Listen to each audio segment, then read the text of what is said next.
ဟိုကလေမြန်မာပြည်စစ်ပွဲ9နှစ်ကြာမယ်နော်ပြည်တွင်းစစ်9နှစ်ကြာမယ်နော်ဆရာတို့ prophet ကိုဆရာတို့ကုခိုင်မှနေတော့ဖျားဖော်ပြနော်စစ်လင်9စီးဖြတ်သွားတယ်နော်စစ်လင်9စီးဆိုတော့9နှစ်နော်9စီးဆိုတော့9နှစ်နော်မြန်မာပြည်တွင်းစစ်9နှစ်ကြာမယ်2021ကနေစမယ်ဆိုရင်တော့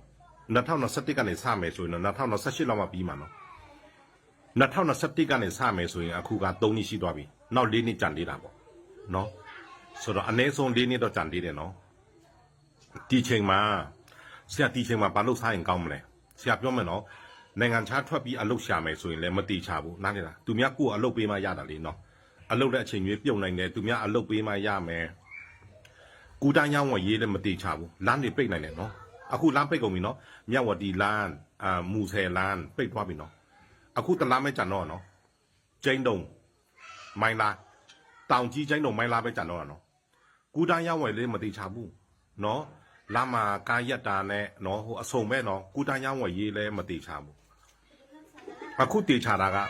ဘောနိုင်ငံခြားထွက်ချင်တဲ့လူတွေထွက်ပေါ်ဒါပြောချင်တာကအခုတေချာတာကကုမြို့ကုရွာမှာစိုက်ပြွေးလောက်စားနော်ဟဲ့ငွေကဖောင်းကြွမှာနော်ဆန်ကမဖောင်းကြွဘူးနော်စိုက်ပြွေးမွေးမြူရေးလောက်စားနော်စစ်ဖြစ်လာတဲ့ခါမှာအရေးကြီးဆုံးကစားစရာပဲနော်ဒါကြောင့်ဖြစ်နိုင်ကုမြို့ကုရွာမှာစိုက်စားလို့ရတယ်မအကုန်စိုက်ဆရာပြောမနော်စပါးလည်းစိုက်တချို့နေရာမှာစပါးမကောင်းဘူးဆိုရင်ပြောင်းဘူးစိုက်ပြိုးရေးမွေးမြူရေးများလုံးနော်စိုက်ပြိုးရေးမွေးမြူရေးများလုံးကိုမွေးတဲ့အရာကကိုစားမကိုရောင်းစားလို့ရတယ်ကိုစိုက်တဲ့အရာကနားလည်လားကိုစားလို့ရတယ်ဒါကြောင့်စစ်ပွဲဖြစ်တဲ့အခါမှာငွေဖောင်းကြွတာလိုက်လာမယ်နော်ဒါကြားစာထဲမှာရေးထားပြီးသားမြင်းလေးကောင်နော်ပြတိတ်ကြတဲ့မြင်းလေးကောင်ပြေးနေပြီနော်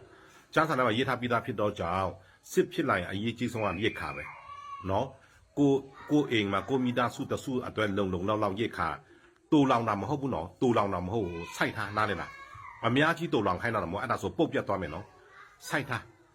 နော်ချမ်းမာစားလို့ရသမျှအရွက်တွေအကုန်စိုက်စားလို့ရသမျှအသီးတွေအကုန်စိုက်စားလို့ရသမျှ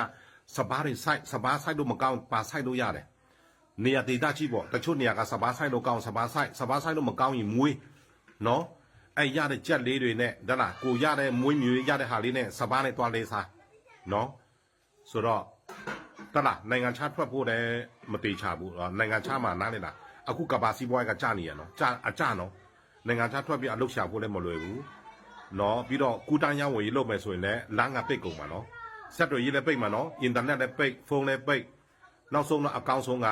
ကိုမျိုးကိုရွာမှာနေတဲ့ဒေတာမှာစိုက်ပြိုးရေးလို့မဆောက်နဲ့နော်စစ်ပွဲငိမ့်တဲ့အထိမဆောက်နဲ့ကိုစားဖို့နော်နောက်နေ့နဲ့ကိုစားရမှာလေနော်စိုက်နော်များစိုက်များမွေးမြေကွက်တွေအလွတ်မထားနဲ့မြေကွက်တွေအလွတ်မထားနဲ့နော်ဖယားကမျိုးစေ့နဲ့ဖန်ဆင်းထားရနော်မျိုးစေ့ဖန်ဆင်းတယ်နော်မျိုးစေ့အဖြစ်တိုးပွားစေတယ်မျိုးစေ့ကိုဖန်ဆင်းတယ်မျိုးစေ့အဖြစ်လူကိုကျွေးတာဖြစ်တော့ကြောင့်စိုက်ပြိုးမွေးမြူရေးလုပ်တာကတော့ခက်ဆက်ပဲနော်ကဘာဦးကနော်ကြည့်နော်ကဘာဦးကလည်းစိုက်ပြိုးမွေးမြူရေးပဲနော်အပေလာကမွေးမြူရေးကာယနာကစိုက်ပြိုးရေးဒီနှစ်ခုပဲနော်ခေတ်ဆက်ဒီအလောက်ကဘယ်တော့မှမပြုတ်ဘူးဒီအလောက်ကဘယ်တော့မှမပြုတ်စားစရာလည်းရှိတယ်နော်စားလို့မကုန်လည်းရောင်းစားလို့ရတယ်နော်โอเคနော်ဆရာအားပေးတယ်နော်မြန်မာပြည်အားလုံးနော်စိုက်ပြိုးရေးဦးစားပေးပါမွေးမြူရေးဦးစားပေးပါဒီအချိန်နော်စိုက်ပြိုးမွေးမြူရေးဦးစားပေးနော်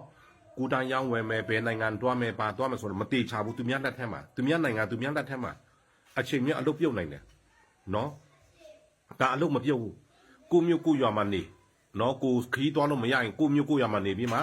စိုက်မွေးနော်မွေးလို့ရသမျှမွေးစိုက်လို့ရသမျှစိုက်နော်အနည်းဆုံးကိုနေတိုင်းစားရမှာလေအဲ့ဒါအရေးကြီးဆုံးပဲနော်โอเคနော်အာတင်ထားအလုံးအာတင်ထားပါနော်အာတင်ထားပါအလင်းပေးမယ်နော်ဒါကြောင့်မို့သူများစီမှာအလုပ်တော့လို့မတေချဘူးသူများအလုပ်လက်ခံမှာအိုးငါတို့မြန်မာပြည်နော်တရုတ်ပြည်သွားလဲတနာစရိုင်နော်မနဲ့၄နိုင်တန်းစီပြီးအလုပ်တော့ပြူးတာလေနော်သူများစီမှာအလုပ်တော့ရှာတာတဲ့ကိုမျိုးကိုရွာမှာစိုက်စားလေနော်ဆရာပြောမှလေသူများနိုင်ငံမှာလေကျွန်းတော့ခံမဲ့စားကိုမျိုးကိုရမှာစိုက်စားကွာနော်ဒါပဲအတင်းပေးချင်တယ်နော်ပြီးတော့ဖះကိုအားကိုးနော်ဟေးကျန်းစာထဲမှာရေးထားရင်နော်ဟေရှဲက58ထဲမှာလေစင်းရဲသားကိုကူညီပါတဲ့လေးတဲ့ဝင်ရှင်းချပေးပါတဲ့ဝင်လေးတဲ့လို့ရှင်းချပေးပါတဲ့မတရားတော့အချီနောင်ဆိုမတရားတော့အချီနောင်ဆိုနားလေလားချွတ်ပေးပါတဲ့ဥမာမတရားတော့အတိုးစားတာတော့မတရားနေညင်းတာတော့နော်အကုန်ချွတ်ပေးပါတဲ့ပြီးတော့အိမ်မရှိတဲ့လူကိုကိုယ့်နေရာကိုယ့်အိမ်ကိုခေါ်ထားပါတဲ့နော် အဲ့ဒါမျိုးလုပ်မယ်ဆိုရင်လည်းအစာခေါင်းမတဲ့ကာလမှာတင်းကိုဝါဆောက်ကျွေးမယ်တဲ့နော်ယာကုတ်ရဲ့အမွေနေကိုကျွေးမယ်တဲ့နော်ဆရာပြောမှာဝိညာဉ်ပိုင်းမှာဖះကိုယုံကြည်ဝိညာဉ်ပိုင်းမှာဖះကိုယုံကြည်အခုကုသိုလ်တွေလုပ်နော်ဖះနော်ကြားစာပြောနော်လူတွေကိုအကျိုးပြုမြင်းမြအကျိုးပြုဒုက္ခရောက်တဲ့အခါမှာအစာကောင်းပါတဲ့အခါမှာစစ်ဖြစ်လာတဲ့အခါမှာငွေဖောင်းကြွလာတဲ့အခါကိုဖះကယာကုတ်အမွေနေဝါအောင်ကျွေးမယ်တဲ့နော်ဟေရှာ58ထဲမှာရေးထားနော်ဆရာကဒါပဲလုပ်စားတယ်နော်ဆရာကတည်တယ်နော်ဒါပဲလုပ်စားတယ်အခုဆရာတို့စားတာယာကုတ်ရဲ့အမွေနော်ပြင်မြင်ပမာရှာလို့ရတဲ့ဟာလည်းမဟုတ်ဘူးနော်ဆရာတို့ကြည့်ကလေးတွေကြည့်တယ်နော်ဆရာကလေးလုပ်ငန်းတွေကြည့်တယ်ဒါတော့စီနော်စီရင်သားကိုကြည့်တယ်ကလေးလုပ်ငန်းကြည့်တယ်ဆရာတို့ကြည့်တော့ဖះလည်းဆရာကိုကြည့်တယ်လေမဟုတ်လားဒါပဲလေနော်အဲ့ဒါလည်းလုပ်နော်ကြားလားလာတော့မယ်နော်ငွေဖောင်းကြွလာတော့မယ်ငွေပတံပိုးကြတော့မယ်ငွေထုတ်လို့မရတဲ့အရာတွေဖြစ်နေပြီနော်ပြီးတော့ကြက်ငွေလည်းအများကြအောင်မှာနော်ကြအောင်မှာဘာကြောင့်လဲဆိုတော့ကြက်ငွေတွေမစုထားနဲ့ဝယ်ဆရာရှိတော့ဝယ်ရွှေဝယ်မယ်ဆိုလည်းဝယ်မဟုတ်ရင်မြေကွက်ဝယ်မယ်ဆိုလည်းဝယ်နော်မဟုတ်ရင်လူမယ်ဆိုလည်းလူနော်ဆရာကတော့လူသားနာအားတာတယ်နော်ဆရာကရွှေမဝယ်ဘူးနော်ရွှေမဝယ်ဘူးမြေကွက်မဝယ်ဘူးဆရာလူသားနာအားတာတော့ဆရာအလူပဲလုပ်တယ်နော်ဆရာလေးโอเคနော်